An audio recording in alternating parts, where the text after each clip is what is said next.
Testimony time. 3 times my parents have had to deal with life and death experience with me. 3 times. The first time was my mother was 4 months pregnant, discovered she had a tumor. 4 months pregnant with me. I almost didn't make it into this world, but by God's grace, He knew He had a plan for me even before I was born, even still an embryo at 4 months, and healed my mother of that cancer. I was born through cesarean section. The second time, while I was going to Andrews University, I was involved in a serious car accident. And I'm going to have a picture of that this afternoon for AYS. And nearly died. Both my brother and I nearly died in that accident. And the third incident, most recently, and I won't call it an accident. I've been told that it's not an accident. God delivered me from the mighty ocean.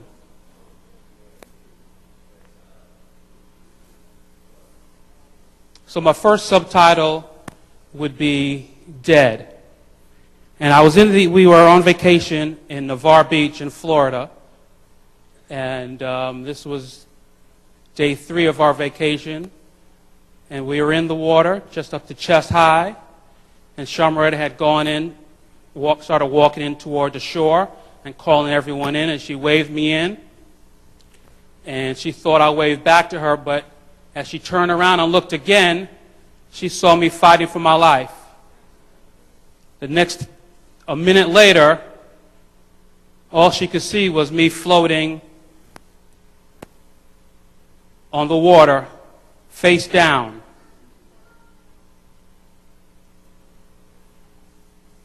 Someone from the shore, a young lady, swam out, and she had a surfboard, and she turned me over and attempted to put me on the surfboard and bring me in. She couldn't do it alone, so 5 or 6 or 7 other individuals, some teenagers, dove right in, rushed in, and helped bring me ashore.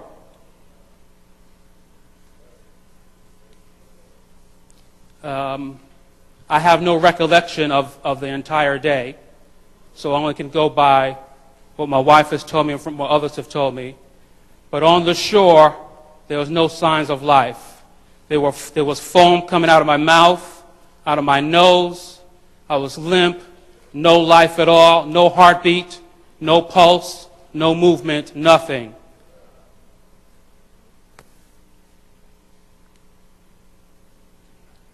Someone there rushed right in and started performing mouth-to-mouth resuscitation.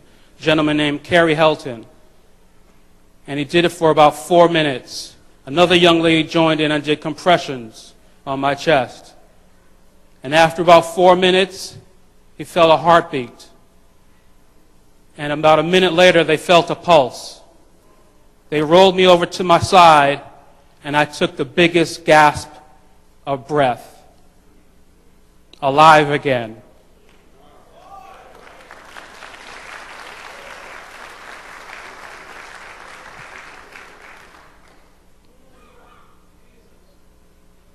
Again, no recollection of this day, but I know that people were standing above me, around me, praying for me.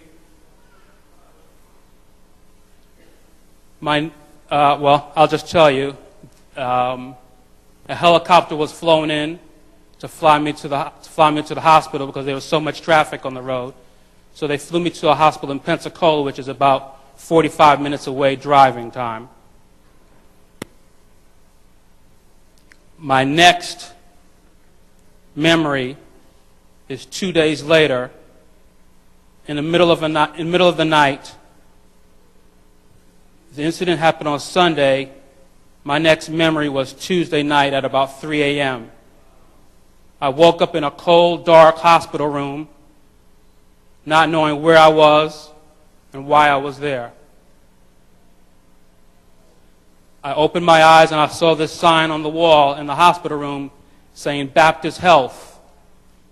And I just thought to myself continuously, I must be in the twilight zone. Had no idea why I was there And for the rest of that night, I tossed and turned, I worried, I panicked, and I didn't sleep the rest of that night. The next morning, I believe that's Wednesday morning,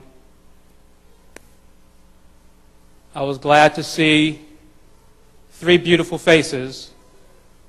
First, the face of my wife, and then my parents. They flew in on Monday or Tuesday to see me. And I must backtrack. On Monday night, I believe, my wonderful pastor, Pastor Horton, and Elder Willie Fortune came to visit me. I don't remember them, but I thank them for coming to see me. From what I understood, I acknowledge them. I just don't remember it. But I'm glad that they came down.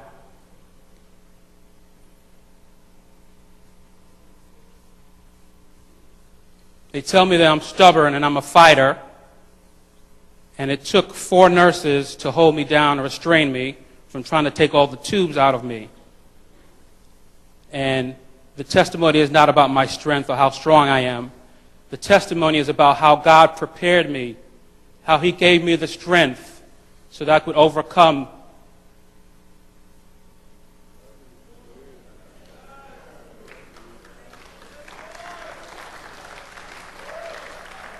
You know, they say most people that CPR is performed on, especially as vigorously and as long as it was on me, they usually end up with cracked ribs.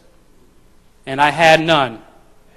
And that's a testament to God giving me the strength and giving me the health message and telling me, Wendell, you need to get in shape and stay in shape. They tell me that most people that have a drowning incident do not make it out of ICU in 3 days.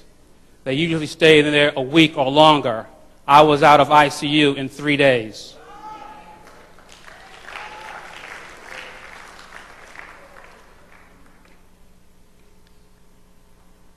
I was so happy not to be alone. That's the next subtitle, is be alone. That night, first night I woke up, just the feeling of being alone. And the next day seeing my parents, seeing my family, seeing my lovely daughters. Sierra came in one day and she saw how rough I was looking. And so she gave me a shave in the hospital room. And that's one of the first pictures you see of me, with the clean face.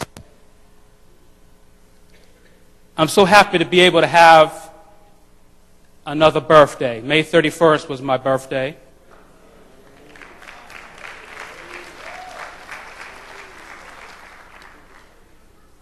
I'm so happy to celebrate an anniversary. June 14th was my 3rd wedding anniversary.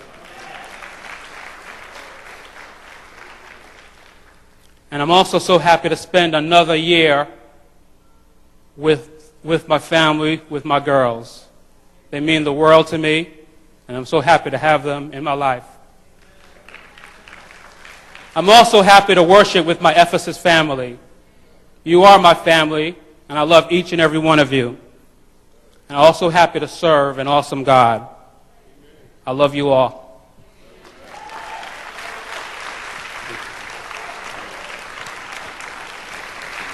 Amen.